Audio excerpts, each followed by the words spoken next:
কোনোদিন নিজের আমল নিয়ে বড়াই করবেন না। আপনারা কি ভাবেন যে আপনার আমল দিয়ে আপনি জান্নাতে যাবেন? আল্লাহর হাবিব বললেন, আল্লাহর রহমত ছাড়া, ভালোবাসা ছাড়া কেউ কোনোদিন জান্নাতে ঢুকতে পারবে? আম্মা জান আয়েশা বললেন, ইয়া রাসূলুল্লাহ, আপনিও না? আল্লাহর হাবিব বললেন, না, আমিও না, তবে আল্লাহর রহমত আর দয়া সেদিন আমাকে ঘিরে রাখবে। মান নুকিশা উযিবা, যার হিসাব আল্লাহ সেদিন চাইবেন সে ধরা খেয়ে যাবে। সব সময় আল্লাহর কাছে এই দোয়াটা যেন আমরা করি, আল্লাহ কিয়ামতের দিন তুমি আমার হিসাব নিও না, আল্লাহ তুমি আমার বিচার বসিও না, আল্লাহ তুমি দয়া করে আমারে মাফ করে দিও। আল্লাহ যার বিচার করবেন ও জাহান্নামে যাবে, আর যার বিচার করবেন না সে জান্নাতে যাবে।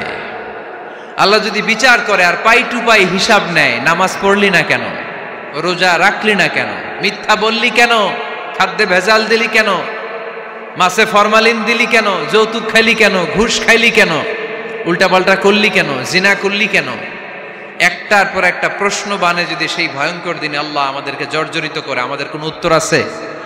সেদিন আমাদের বাঁচার কোনো উপায় আছে? তাই আমরা সবাই আল্লাহর কাছে দোয়া করবো, আল্লাহ কোনো বিচার টিচার মানি না, কোনো বিচার করতে পারবো না, দয়া করবা। কথা কয় না? কি করবে? এবার আওয়াজ করে বলেন, বিচার চান না দয়া চান? তিনি যদি দয়া করেন তবেই আমরা জান্নাতে যেতে পারবো, ঠিক কিনা?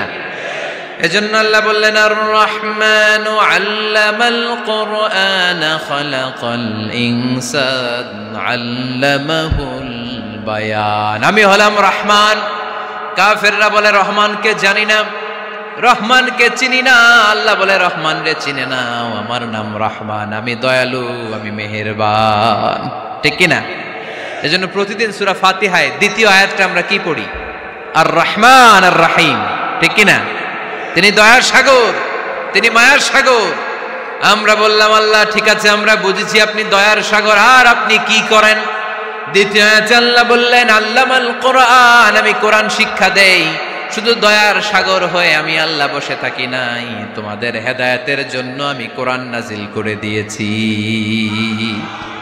আল্লামাল কোরআন, আমি কোরআন শিক্ষা দেই। আমাদেরকে কোরআন শিখিয়েছে কে? বিশ্বনবীকে কোরআন শিখিয়েছে কে? আল্লাহ। এজন্য দুনিয়াতেও যারা কোরআন শিখায় তাদের মর্যাদা বাড়ায় দেয় কে? বাংলার জমিনে যারা কোরআন শরীফ শিখায় এদের মর্যাদা সবচেয়ে কম, এদের বেতন সবচেয়ে কম, এরা সমাজে সবচেয়ে বেশি অবহেলিত, ঠিক কি না? তা আল্লাহর কাছে এরা সবচেয়ে বেশি সম্মানিত। আল্লাহর হাবিব বললেন, খায়রুকুম মান তাআল্লামাল কুরআন ওয়া আল্লামাহু, তোমাদের মধ্যে আল্লাহ তাআলার কাছে সবচাইতে প্রিয় শ্রেষ্ঠ ওই মানুষটা যে নিজে কোরআন পড়ে আবার অন্যরে পড়ায় দেয়। সুবহানাল্লাহ পড়েন।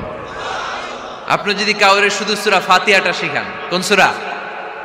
সূরা ফাতিহাটা যদি শিখায় দেন, সে যতদিন সূরা ফাতিহা তেলাওয়াত করবে ওই তার তেলাওয়াতের একটা পার্সেন্টেজ সওয়াব আপনার আমলনামায় আছে না নাই? সে যদি আবার আরেকজনের শিখায়, ওই লোক যদি আবার আরেকজনের শিখায় দেয়, এরকম যতজনকে তারা শিখাবে প্রত্যেকের তেলাওয়াতের একটা পার্সেন্টেজ সওয়াব আপনার আমলনামায় ঢুকায় দিবে কে? এজন্য কোরআন নিজেও শিখবো, অন্যকেও শেখাবো। রাজি আছেন তো?